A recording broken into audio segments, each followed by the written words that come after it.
Então, no resuminho é o seguinte: o Vicente e o André Luiz saíram com o chefe lá do Grupo Mensageiro para uma excursão de aprendizado até a crosta.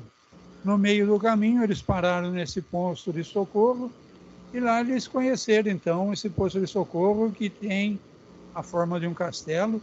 Parece que é muito grande, muitos trabalhadores, e conheceram esse pessoal lá. Para continuar a viagem, o pessoal do castelo disse que tem umas tempestades magnéticas, que era melhor eles ficarem por ali, passar a noite por ali, e que eles poderiam ajudar e a fazer um aprendizado nos trabalhos que iam ter nesse... Deve ser um fim de tarde, né? Então eles saíram do castelo para ir em direção ao local onde vai ser feito os trabalhos, né? Isso daí, então, ele dá uma descrição dos galpões e ele chega, então, num galpão enorme que faz parte já do capítulo 22, né? Onde ele vai falar os que dormem. Então, são espíritos que, uma vez desencarnados, estão dormindo. Vamos lá, Célio.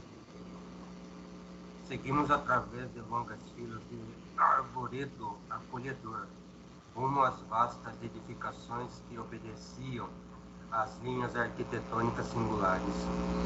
Sem que eu pudesse explicar o fenômeno, as luzes diminuíam progressivamente. O que teria acontecido?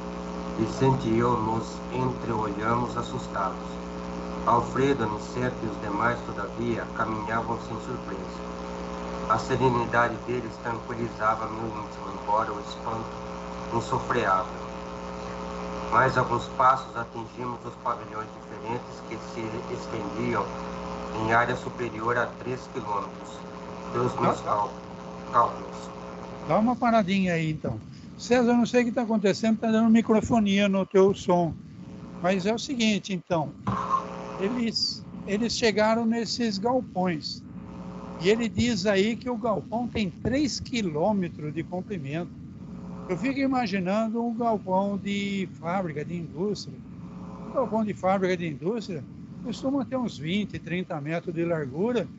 E o comprimento que a gente vê é 100, 200 metros, já são 2 quarteirões. 3 quilômetros são 30 quarteirões, né? 30 quarteirões de comprimento esse galpão. E também que chamou a atenção foi as luzes, né? Eles entraram no galpão e viram que a luz ia diminuindo progressivamente. Mas a gente já viu em outras partes do estudo que normalmente essa parte de luz tem a ver com a psicosfera do ambiente. Então, nesse galpão, a psicosfera não deve ser muito legal, não, porque até a luz eles perceberam que é estranha lá dentro, né? Então, vamos lá. Melhorou um pouco aí? Melhorou um pouco, mas ainda tem um pouquinho de microfonia. Viu? A caixa não está perto do microfone? Não, não está. Vamos lá que está dando para ouvir, sim. Lá dentro, contudo, as sombras se fizeram mais densas. Conseguia distinguir vagamente os quadros interiores, observando que se tratava, a meu ver, de espaçosas enfermarias com teto sólido, mas semi-abertas ao longo das paredes altas, dando livre passagem ao ar. Dezenas de operários, devotados e operosos seguiam-nos em absoluto silêncio. Alfredo era o único a falar, notando-se, contudo, que se fizera extremamente discreto nas palavras. Tudo isso me dava a impressão de haver penetrado num cemitério escuro, onde os visitantes fossem obrigados a guardar todo o respeito aos mortos. Com estranheza, notei que um dos servidores entregara ao chefe do posto pequenina máquina que Alfredo nos deu a conhecer, gentilmente explicando: este é o nosso aparelho de sinalização luminosa. Dá uma paradinha aí. Então, vamos lá. Não parece um galpão industrial, parece ser uma construção sólida. Não se esqueçam que do lado de fora desse galpão é um castelo. normalmente esses castelos são construções feitas de pedra, né? E a muralha deve ser muito grande também, porque se o galpão está dentro da muralha, a muralha tem que ter no mínimo mais de 3.000 metros, né? Mais de 3 quilômetros. Então esse galpão deve estar ao lado da muralha e em algum ponto lá dentro. E é uma construção sólida com passagem de ar e luz pelo teto. Mas ele está falando então que é uma enfermaria que parece um cemitério, né? Então o Alfredo, que é o chefe aí do posto de socorro, está falando com uma voz mais como quem estivesse num cemitério, né? E em respeito às pessoas que estão ali, né? E esse aparelho de sinalização, pela análise que eu fiz, deve ser um tipo de uma dessas canetinhas de laser que a gente usa na casa de oração, para, com aquela luz do laser, fazer apontamento, apontar um trecho do texto, uma coisa desse tipo, né? Para mim, é mais ou menos isso que ele tinha na mão. Vamos lá. Estamos no centro dos pavilhões, a que se recolhem irmãos ainda adormecidos. Temos aqui presentemente quase 2.000. Os numerosos cooperadores dirigiam-se em ardente para a zona de serviços que lhe competiam. Depois de pequena pausa, falou o administrador com firmeza. Iniciemos o trabalho de assistência.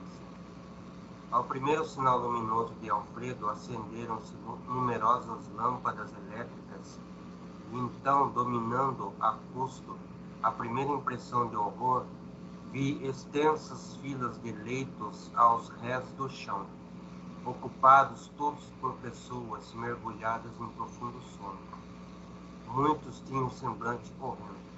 Dá uma paradinha aí antes da sequência, vamos analisar isso daí, tá? Então, nesses galpões aí, tinham camas uma ao lado da outra, né?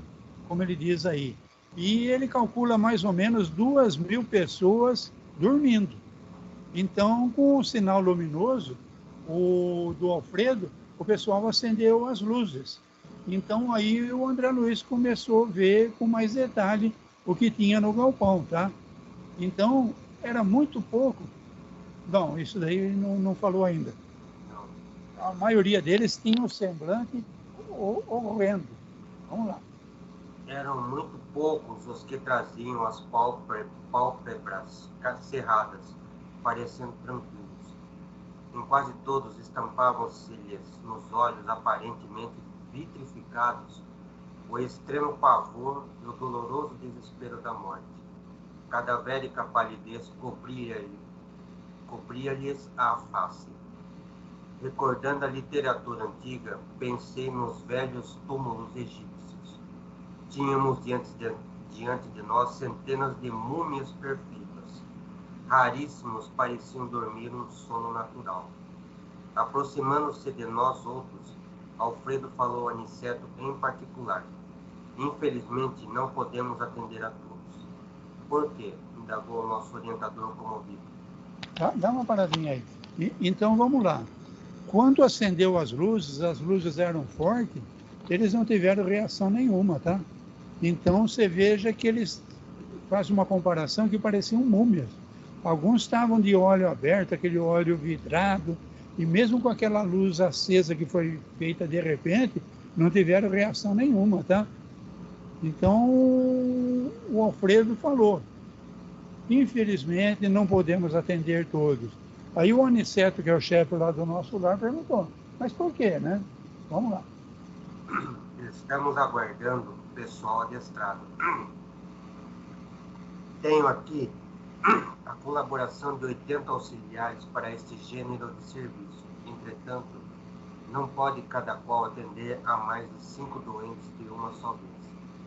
À vista disso, dos nossos 1.980 abrigados, separei os 400 mais suscetíveis de próximo despertar, a fim de submetê-los ao tratamento intensivo. E os demais recebem alimento e medicação mais densos uma vez por dia. Aniceto calou-se pensativo. Não? Então, veja bem, quase 2.000, né? Ele fala aí 1.880, né? 1.980 abrigados. Desses aí, eles separaram os 400 que está melhorzinho para dar um atendimento mais personalizado, porque ele só está com 80 trabalhadores. E esses 80 trabalhadores, cada um consegue atender no máximo 5 doentes. Então, vamos ver direito como é esse atendimento, mas eu não sei se é por desgaste de energia ou por... Bom, falta de alimento não é, porque ele disse que eles alimentam todo mundo, né? Todo mundo vai receber um alimento mais denso, né? Então, eu concluo que é um atendimento mais magnético, e cada trabalhador consegue fazer no máximo para 5 pessoas. Eu acho que eles estão num estado tão deplorável que eles acabam sugando toda a energia do trabalhador também, tá? Vamos ver se ele explica melhor. Profundamente tocado pelo que via, inclinei-me instintivamente para o abrigado mais próximo, tentando examinar-lhe o estado fisiológico. Identifiquei o calor orgânico, a pulsação regular e os movimentos respiratórios, embora verificasse a extrema rigidez dos membros, como que mergulhados em imobilidade cataléptica. Indescritível impressão apoderou-se de mim. Levantei-me assustado, dirigi-me a Aniceto com a máxima discrição e interroguei. Explicar-me, por Deus, que vemos aqui? Estamos acaso na moradia da morte?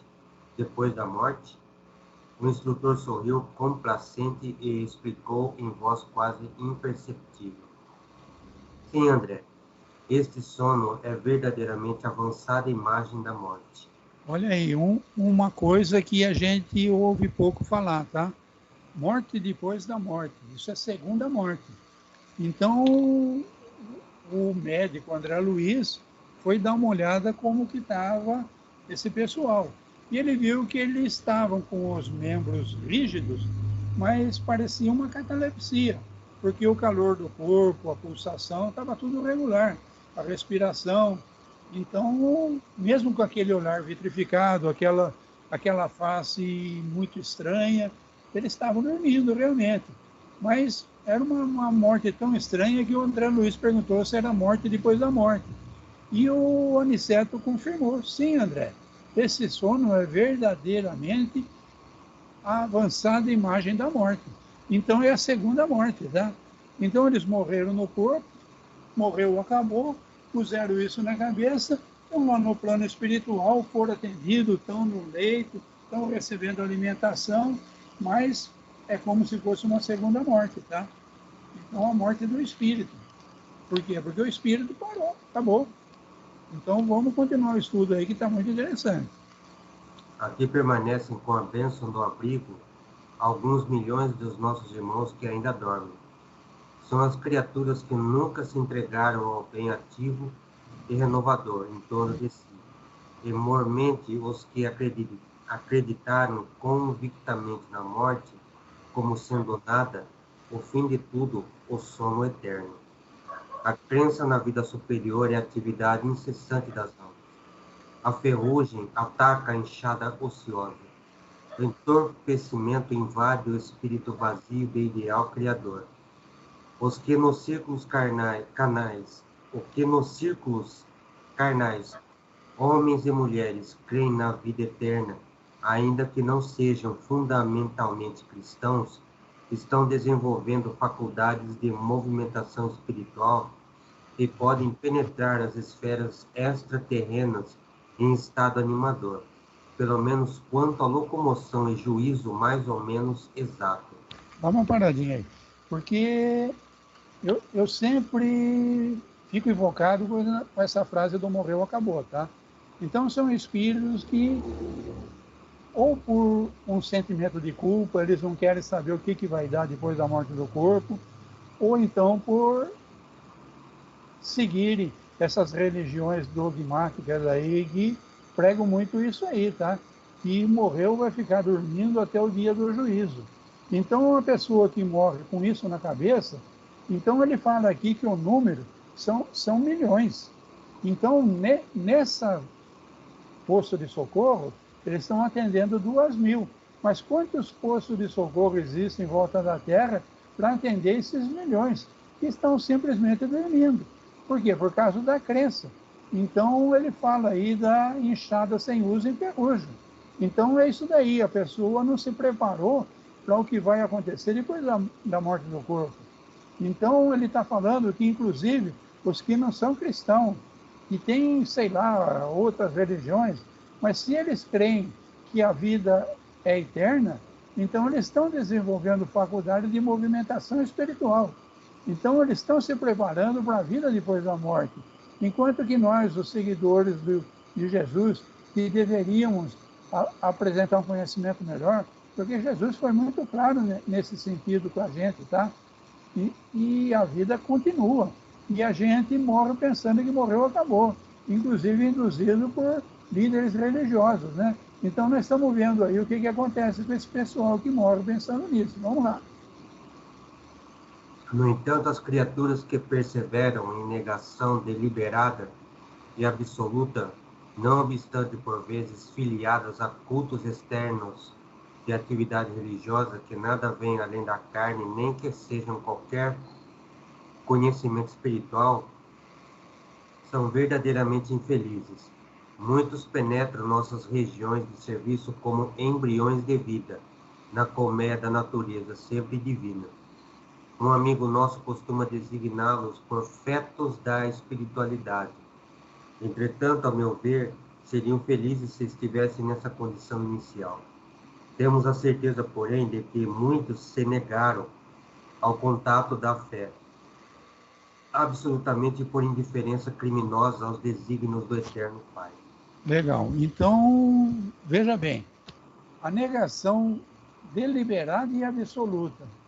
Então, a pessoa, mesmo tendo uma religião, então ela morre pensando, morreu, eu vou ficar no sono eterno.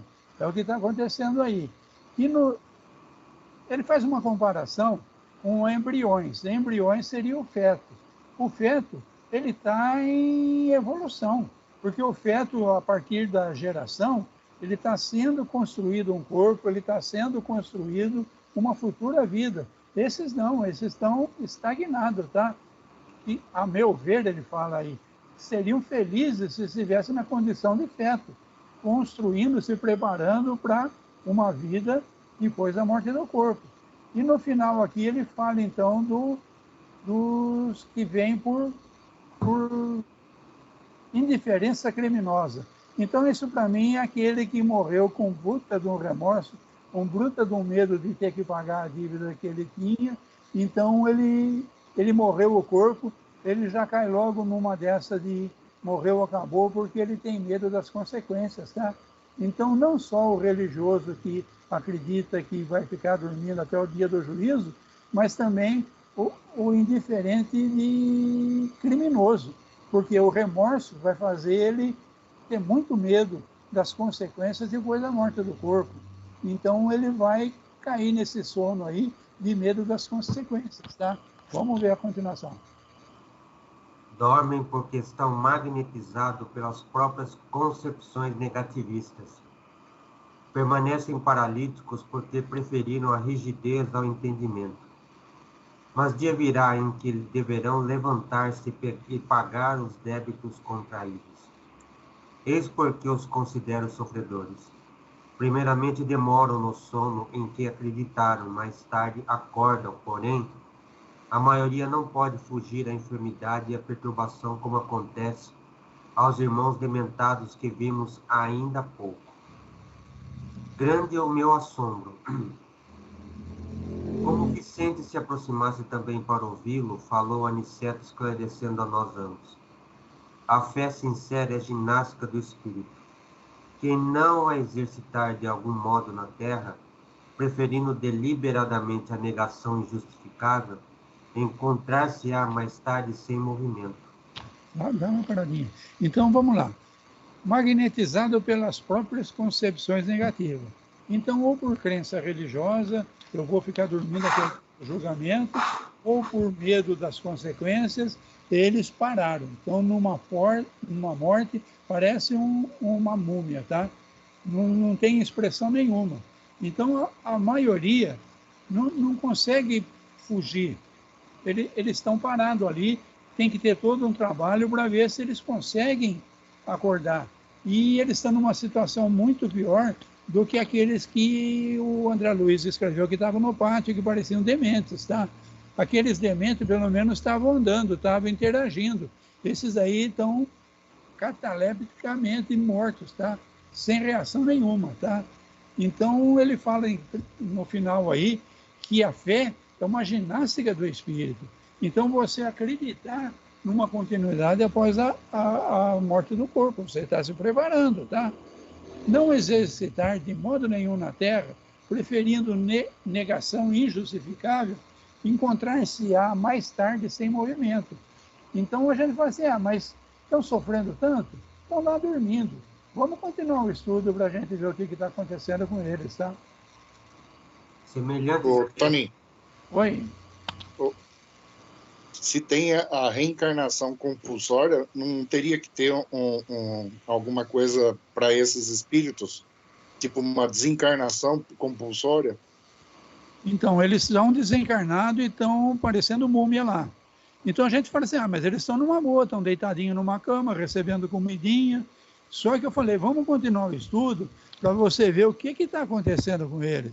Então, quando ele fala de sofrimento aí, eles não estão numa boa não, tá? O semblante deles é horrível e mais tarde o André Luiz vai mostrar o que está acontecendo com eles. Vamos continuar o estudo para vocês verem só o que é sofrimento. Semelhantes criaturas necessitam de sono, de profundo repouso, até que despertem para o exame das responsabilidades que a vida traduz. Observando que nosso orientador se esquivava a comentários longos para que pudéssemos seguir de mais perto os trabalhos de assistência, calei as muitas indagações que me escaldavam a mente. Com exceção de algumas senhoras que permaneciam junto de Ismália, todos os servidores se mantinham em posição de vigilância ao pé dos grupos mumificados. A luz artificial iluminava os leitos, que se perdiam de vista, mas observei que nenhum dos albergados reagia à intensa claridade que se fizera. Continuavam rígidos, cadavéricos, prostrados. Vamos dar uma paradinha para não deixar fugir coisa, tá? Então, a mulher do Alfredo lá, parece que é um espírito bem elevado. Então, ela e algumas mulheres que estavam junto com ela não se envolveram tanto nos trabalhos. Então, a Ismália se mantinha em posição de vigilância. Para mim, eles estavam como quem está dando um passe coletivo, entendeu?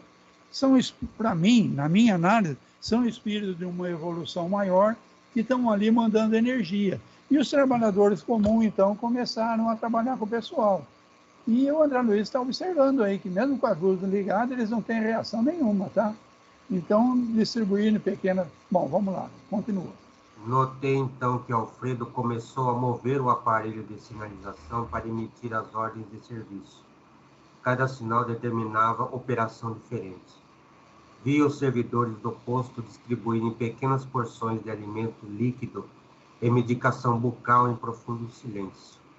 Em seguida, forneceram reduzidas quantidades de água efluviada aos infelizes, com exceção, porém, de muitos que pareciam preparados a receber tão somente caldo e remédio.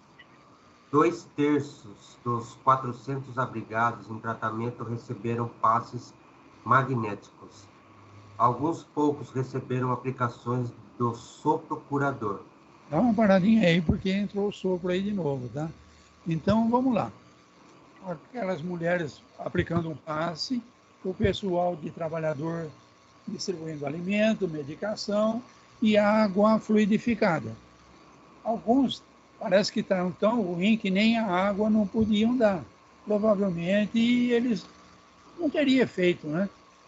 E 2/3 dos 400, então, você lembra que era quase 2.000. 400 que estão em melhores condições. 2/3 receberam passes magnéticos. Alguns poucos receberam o sopro curador. Vocês lembram que na aula passada ele falou do sopro curador, né? Então foram só uns poucos.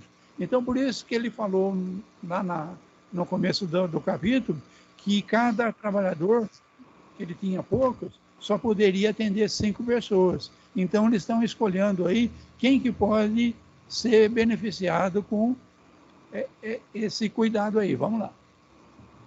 Todos os movimentos do trabalho eram transmitidos pela sinalização luminosa, partida das mãos do administrador, que parecia interessado na manutenção do máximo silêncio.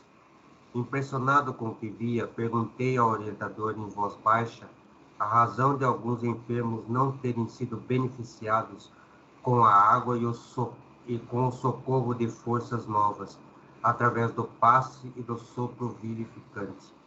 Aniceto, todo bondade, inclinou-se aos meus ouvidos com a ternura de um pai ansioso por tranquilizar o filhinho inquieto e falou: cada um na vida, meu caro André, tem a necessidade que lhe é peculiar.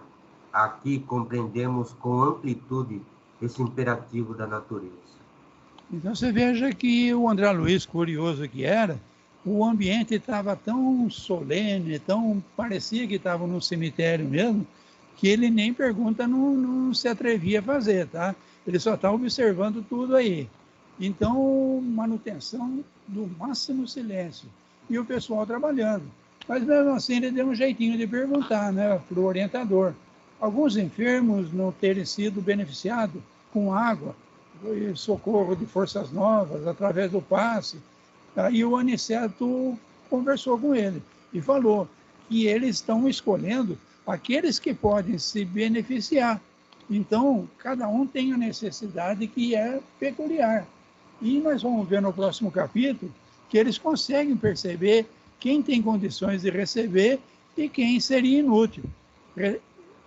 Desperdiçar esse recurso de cura, tá? Seria um desperdício, pela visão deles. Então, o próximo capítulo está muito ligado a isso daqui. Eu, por mim, eu já tocava direto no 23, para depois, no final, a gente fazer os comentários, tá? Então, vamos direto, então, daí a gente já faz o comentário no final. Legal, vamos lá dos pesadelos. Enquanto Alfredo continuava dirigindo os serviços, nosso instrutor, com a permissão dele, conduziu-nos aos leitos distantes, onde se acilavam os enfermos desatendidos quanto ao auxílio magnético. Precisamos acentuar experiências e aproveitar oportunidades, afirmou Aniceto sorridente. Acompanhamo-lo curiosos, identificando as expressões isoladas, dolorosas ou terríveis daquelas máscaras mortuárias. Quando nos encontrávamos a regular distância da zona central, o instrutor esclareceu então grave: desejaria conhecer a extensão dos benefícios colhidos por vocês no gabinete de auxílio magnético às percepções. Opa, então vamos lá. Eles estavam, nesse capítulo 22, acompanhando o tratamento daqueles 400 que apresentavam melhores condições. São quase 2.000. Então, agora, o chefe deles, o Aniceto, levou eles lá para o meio dos galpões lá, onde está o povão que não vai receber nada especial, não, porque nós vamos ver o porquê aí, tá? Então, o Aniceto está falando, vamos aproveitar para aprendizado de vocês dois. E levou eles, então, para conhecer, tá? Então, no final do que o César leu, ele fala, vamos conhecer a extensão dos benefícios colhidos por vocês no gabinete de auxílio magnético às percepções.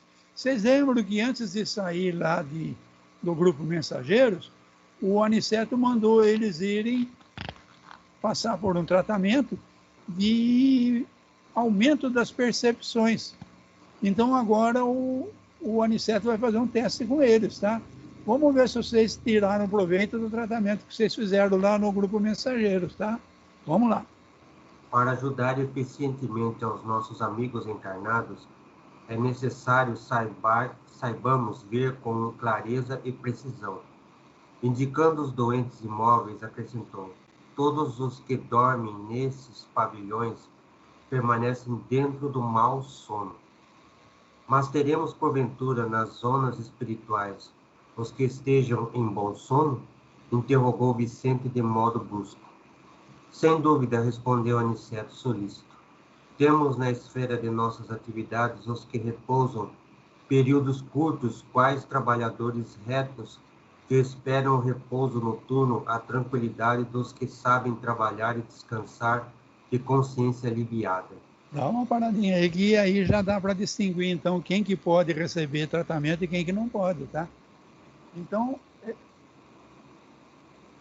para ajudar, é necessário ter essa percepção, ele está falando, tá? Então, ele está fazendo um teste com o André Luiz e com o Vicente para ver se a percepção deles está boa, pelo tratamento que eles fizeram lá no grupo mensageiro.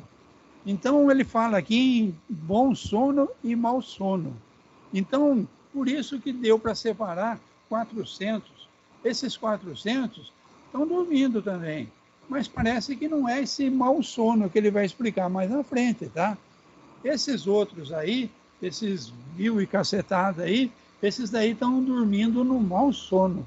Vamos continuar para ver que história é essa aí de bom sono e mau sono, tá? Então ele fala, os que estão no bom sono, é mais fácil de tratar deles. Vamos lá ver por quê. Fez uma pausa como quem estudava o melhor meio de sintetizar por não perder tempo e acentuou. Mas esses não precisam estacionar como filhos da sombra nas construções de emergência de um posto de socorro. Em seguida, retomou o fio da lição e continuou. Quem dorme em desequilíbrio entrega-se a pesadelos. Todos esses irmãos desventurados que nos cercam, aparentemente mortos, são presas de horríveis visões íntimas. Vejamos o aproveitamento de vocês. Procedamos a observações rápidas. Dá uma paradinha aí. Então a gente já sabe então o que é esse mau sono, tá? Então quando a pessoa que morreu, como eu falei lá na frente, com um remorso muito grande, com um medo muito grande do que vai acontecer com ele agora, pelas coisas criminosas que ele fez na vida, ele então vai cair nesse sono aí, puxa, que ninguém me acha, deixa eu dormir aqui, morreu, acabou mesmo, eu ficar quietinho aqui, que eu não quero pagar as consequências do que eu fiz. Só que a coisa não é boa para ele não. Por quê? Por causa dos pesadelos, tá? Então, são presas de horríveis visões íntimas. Vamos continuar para ver o que é essas visões íntimas aí. Bom, aí ele mandou o André Luiz e o Vicente fazer as observações, tá? Vamos lá. Antigamente, o inquérito anatômico, o exame das vísceras, a perquisição científica nas células, também aparentemente mortas, agora a auscultação profunda da alma, a sondagem dos sentimentos, a visão do plano mental. E com expressão decidida concluiu resoluto. Mãos à obra. Designando-me um corpo envelhecido de mulher, recomendou. Você, André, examine detidamente essa irmã. Abstenha-se de todas as considerações do plano exterior. Observe-a com todas as possibilidades e percepções ao seu alcance. Sinceramente interessado em atender, não reparei nas ordens que nosso instrutor transmitia a Vicente. Dá uma paradinha. Então aí a gente está vendo o André Luiz falar.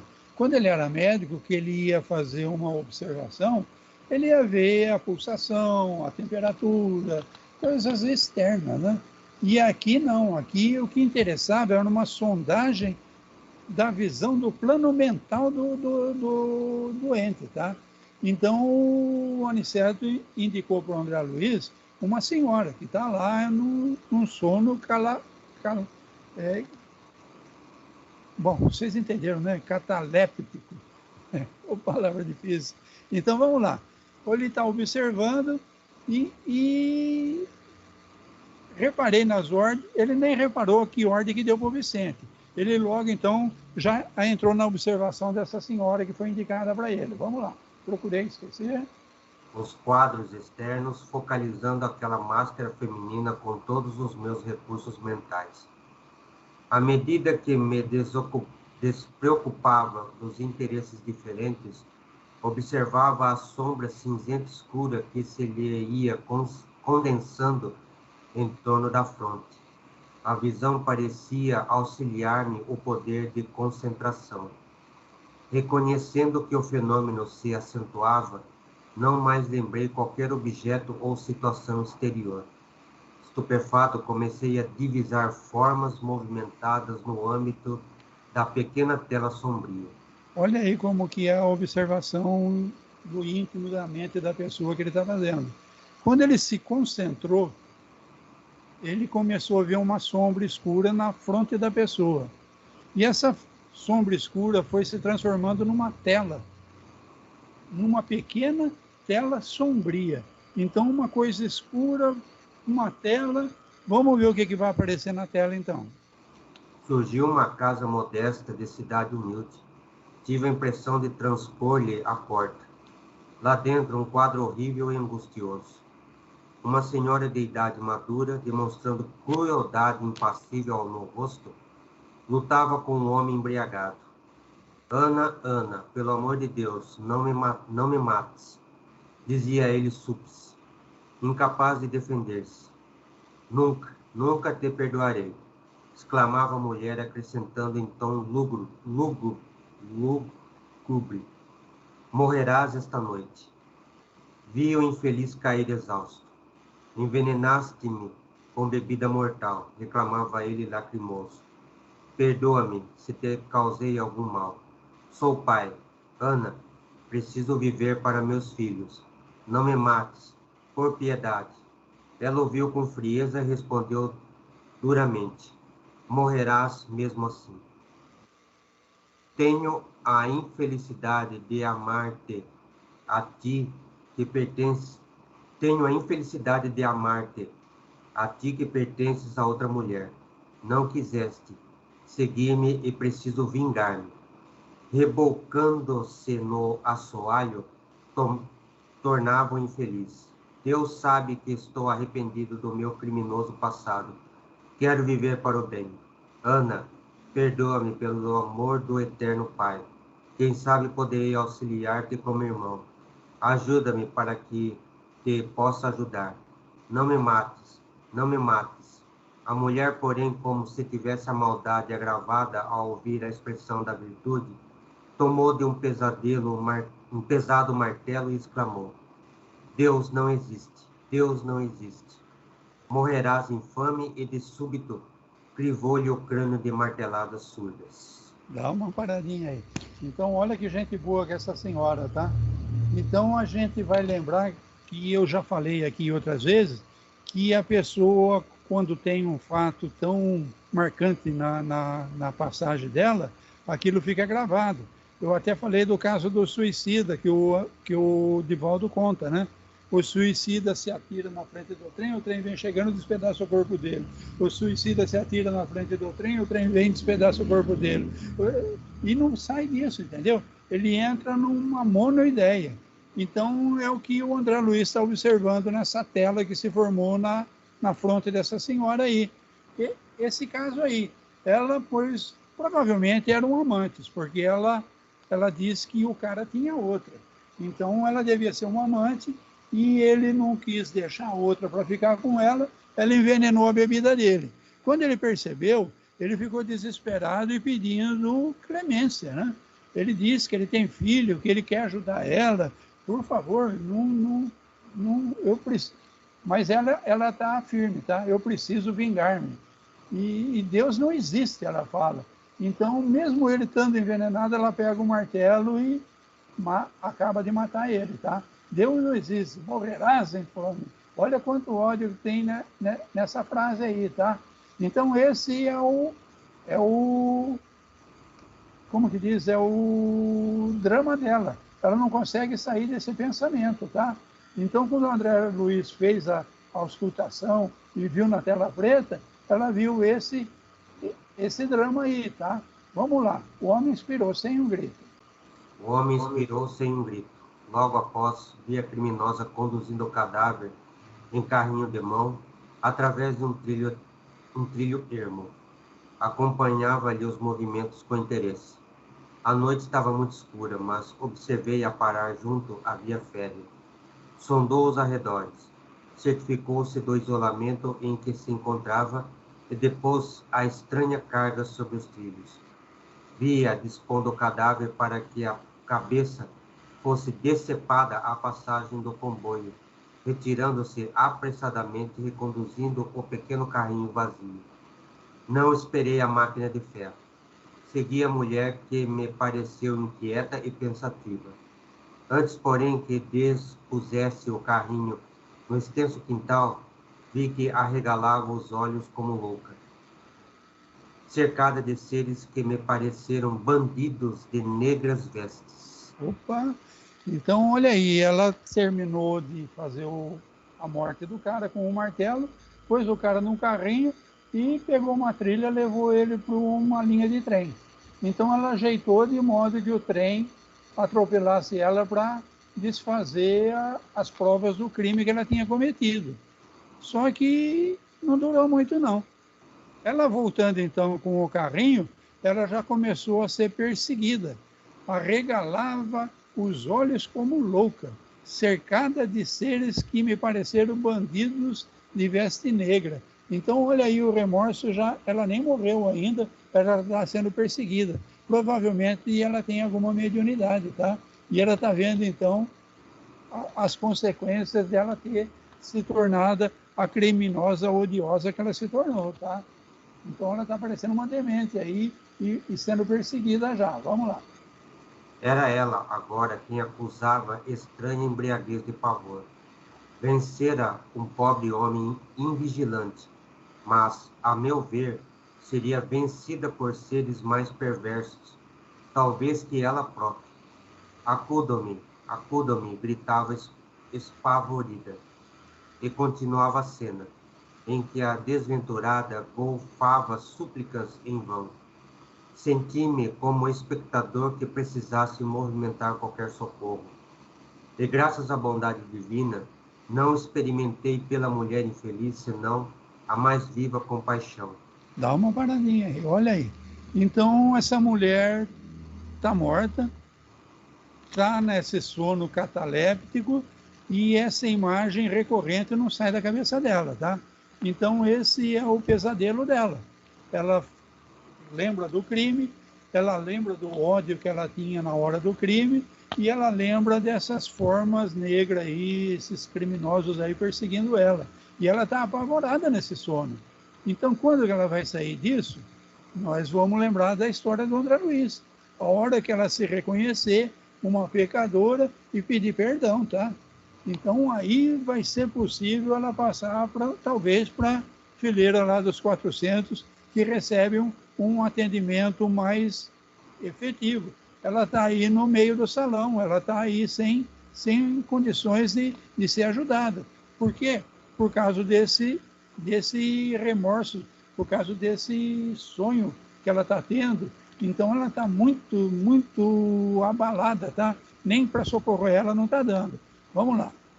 É muito interessante aqui isso daqui, que é o André Luiz, tá? Então ele viu, puta, mas essa mulher, eu vi o crime que ela cometeu, ele não julgou, tá? Ele sentiu por ela a mais viva compaixão. Então você veja que o André Luiz já tem alguma luz brilhando, nós vimos antes dele chegar no castelo. E agora nós estamos vendo. Ele não está julgando a mulher, mesmo ele ter presenciado o crime bárbaro que ela cometeu. Vamos continuar essa história aí. Ao primeiro impulso de revolta pelo crime consumado, recordei as lições já recebidas em nosso lar e pensei na possibilidade de ser a criminosa alguma pessoa querida ao meu coração. Se Ana estivesse no mundo, ao meu lado, na família do sangue, não desejaria auxiliá-la?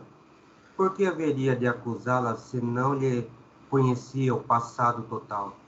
Ter-lhe-iam dado a educação na infância, a bênção do lar, a segurança de um afeto sem manchas? Quem sabe viera de longe como pedra incompreendida, rolando nos abismos do sofrimento? Que laços a uniram a vítima, igualmente digna de piedade fraternal? Como teria começado o drama doloroso? Não sabia. Enxergava somente a pobre mulher rodeada de sombras agressivas, implorando socorro. Ignorava como ajudá-la, mas recordei que Ana era minha irmã, filha do mesmo pai, irmã que a adoecera no caminho comum, sem que eu pudesse, pelo menos por agora, indagar a causa. Procurava comigo mesmo algum meio de auxiliá-la quando alguém me chamou de súbito. Legal, então você veja como o André Luiz está bem melhorado, tá? Então as lições que ele recebeu em nosso lar, antes de entrar no grupo mensageiro, então agora está sendo útil, tá? Então aquele cara curioso, aquele cara que queria saber dos detalhes, ele agora então já nem julgando ele não está, né? Porque ele viu a mulher praticar um crime horroroso, mas ele está considerando o que levou, a educação que ela teve, que sofrimento que ela teve, ele não sabe a história desde o início. Então ele também está mostrando que ele não vai fazer julgamento nenhum, tá? E a mais, ele lembra que no final que ele ignorava como ajudá-la. Mas ele recordou de uma irmã dele, que era filha do mesmo pai, e que adoecera, sem que ele pudesse, pelo menos até agora, indagar a causa. Então, você, quando vê um caso desse de sofrimento, você não precisa entender tudo. Você, com um olhar piedoso, com um olhar de compreensão, eu não sou ninguém, eu não vou julgar, você já está ajudando, tá? Para mim foi isso que eu entendi aí. Vamos lá. Então o Aniceto chamou. Era Aniceto que exclamava bondoso: Vem, André, Vicente e você têm sabido aproveitar alguma coisa. Estou satisfeito. Seus pensamentos de fraternidade e paz muito auxiliaram seu irmão infeliz. Guarde a certeza disso e continue buscando a compreensão para socorrer e ajudar com êxito. Conforme observaram de perto, sabem agora que cada um dos que aqui dormem, sono atormentado, vive em estranhos pesadelos de que não podem isentar-se de um instante para outro. Não precisamos comentar qualquer episódio dessas existências vividas em oposição à vontade divina. Bastará lembrar sempre que a dívida em toda parte anda com os devedores. E com expressivo olhar acrescentou: Voltemos ao centro. Devemos operar na oração. Dá uma paradinha aí. Então, vamos lá. Enquanto o André Luiz estava fazendo a observação, vocês percebem que o Aniceto estava de olho nele e no Vicente, né? E o Aniceto parece que consegue adivinhar até o que o André Luiz está pensando. Porque ele fala aqui, seus pensamentos de fraternidade e paz auxiliaram muito essa irmã. Então, não é sempre que você não sabe o que fazer, você não pode fazer nada. Você pode, sim, dar um pensamento de compreensão, de paz, um pensamento de conforto. Isso daí já ajudou muito essa irmã que o André Luiz está observando, tá? Então, a dívida, em toda parte, anda junto com os devedores. Com um olhar expressivo, ele falou, vamos voltar ao centro, está na hora da oração, vamos lá. Terminou já. Isso. Então, no próximo capítulo, nós vamos ver a oração, tá? E aí, o que vocês acharam? O que vocês querem comentar? Ficou pesado esse aí, hein? Pesado para quem tem culpa no cartório, né? Então, aquele religioso que morreu achando que eu vou esperar o julgamento final, é uma coisa. Esse daí ele pode ser despertado, esse daí está no sono, mas é um sono bom, um sono de regeneração. Agora, esse caso último que o André Luiz observou, esse daí é o sono mau que ele falou, entendeu? Então, uma mente criminosa, uma mente revoltada, uma mente que está revoltada, inclusive, contra Deus, e se tornou uma assassina. Então, você veja que ela está dormindo, mas ela não está numa boa, não, tá?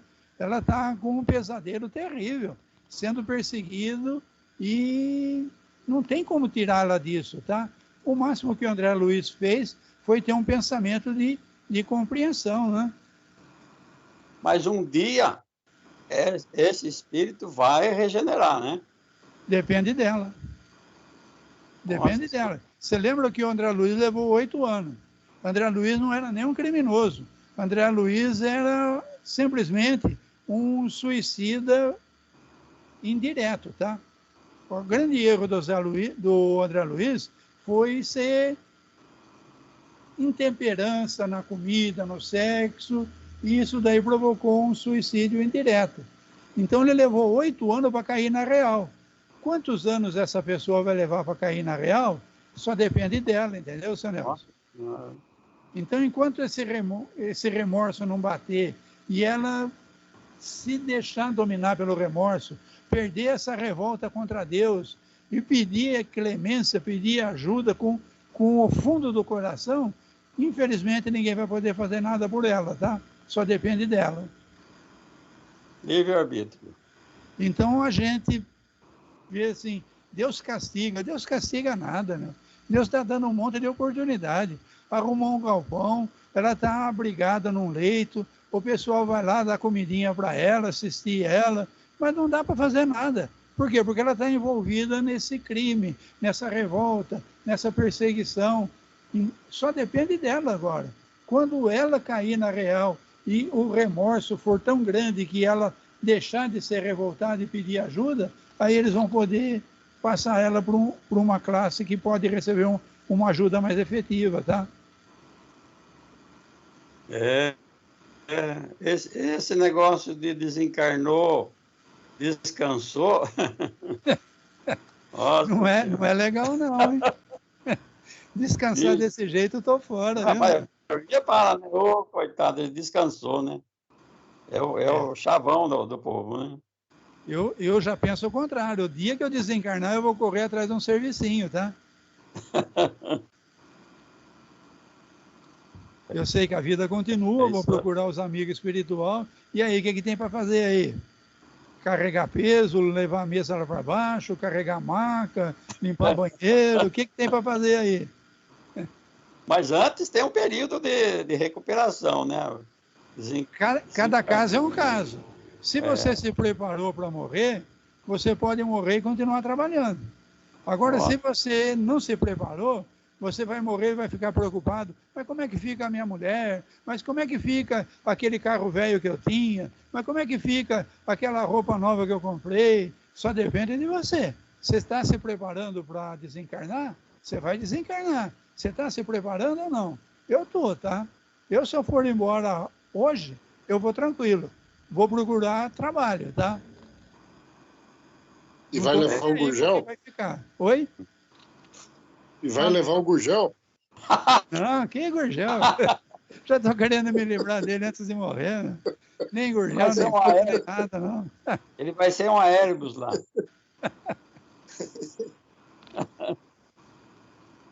A gente dá risada, mas é sério isso, tá? Esse negócio de morreu, descansou, não é bom para ninguém, tá? E o morreu, acabou, então é terrível, tá? Morreu, acabou, é o terrível. Nossa, esse capítulo aí, segunda morte, então, pelo amor de Deus. Então, mas você veja que não é uma segunda morte definitiva, tá? É uma segunda morte estacionária. Porque uma morte representa uma degeneração. Então, o corpo espiritual está morto, mas ele não está se degenerando. Ele está lá num estado que parece uma múmia, mas ele está lá com temperatura, com um batimento cardíaco, uma respiração, aquele olhar de apavorado, de um pesadelo terrível, mas está lá, não está se degenerando. Então, é uma segunda morte diferente, tá? Porque tem outros livros do André Luiz que fala de uma segunda morte que é bem diferente dessa daí, tá? Onde a pessoa volta para a mônada mesmo, tá? Perde até o corpo espiritual. Ele vai falar dos que entram no estado de ovoide, né? Eu penso assim, um parente também desencarnado em situações melhores deve sofrer ver isso, não? Depende de você estar preparado para a morte ou não. Nós estamos tendo todas as oportunidades possíveis. O cristianismo está entre nós há 2000 anos. Jesus já comentou tudo isso para a gente, tá? Que a vida do corpo não é nada. Que o que vale é a vida do reino dos céus. Então, essa vida aqui é passageira. Paulo, em Coríntios, se não me engano, ele fala que a gente planta no corpo de carne o que a gente vai colher no corpo espiritual. Você quer a preparação melhor do que essa? E agora vem o Espiritismo e rasga o véu, tá? O Espiritismo rasgou o véu, esses livros foram escritos, estão na prateleira para quem quiser ler. Infelizmente, o pessoal está esperando uma caminha para dormir depois que morrer, tá? Ô, Toninho, se o cara ficar, tipo, 500 anos lá dormindo, ele não vai ter uma reencarnação compulsória? Tem merecimento para isso ou não? Você entendeu? Cada caso é um caso, não tem regra nessa história.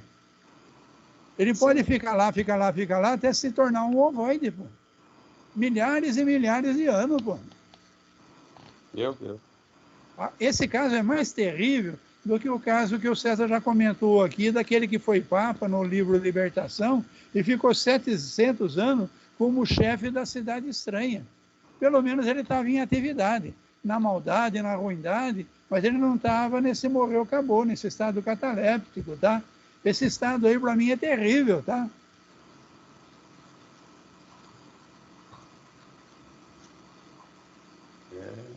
E aí, César, pensativo? Não.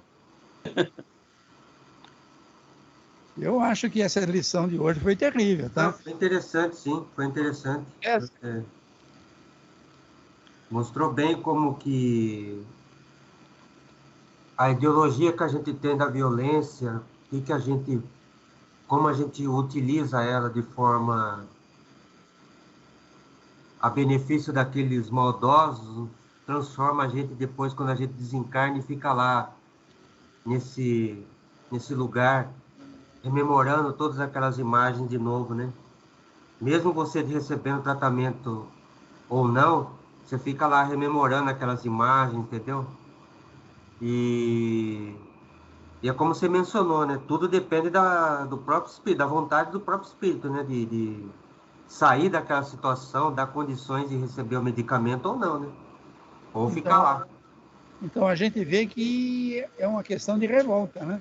André Luiz, quando era tratado de suicídio, ele ficava revoltadinho. Esses daí estão revoltados, Deus não existe, não acredita em nada, e mata o outro. Então, olha aí o problema da rebeldia. Então a gente fala assim, Deus castiga. E aí, nesse quadro tenebroso que a gente está vendo, a gente não está vendo ninguém castigar ninguém, não. Pelo contrário, o galpão foi construído, as muralhas estão feitas para proteção, porque uma pessoa dessas aí tem vampiro querendo sugar as energias dela também.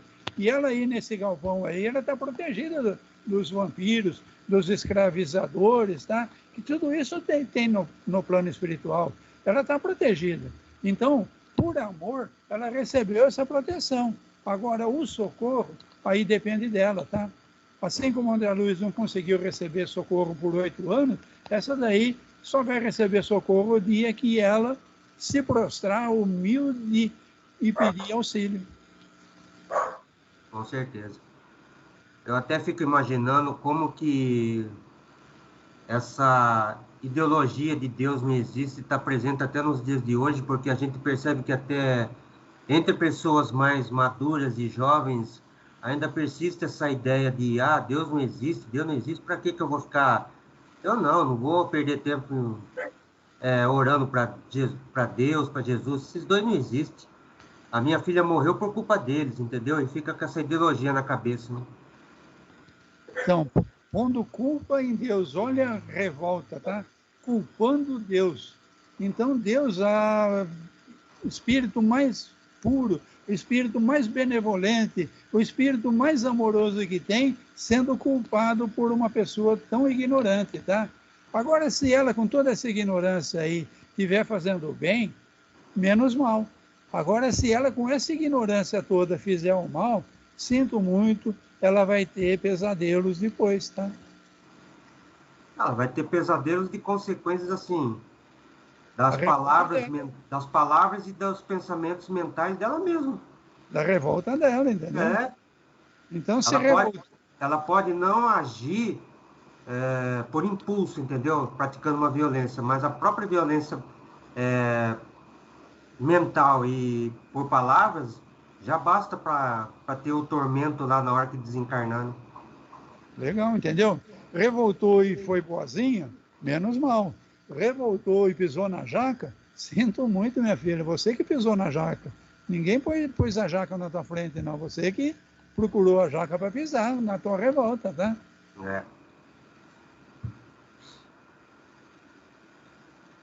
Vamos encerrar então? Vamos, foi terrível, é para a gente pensar muito no que a gente leu hoje, tá? Mas vamos encerrar assim que deu o horário.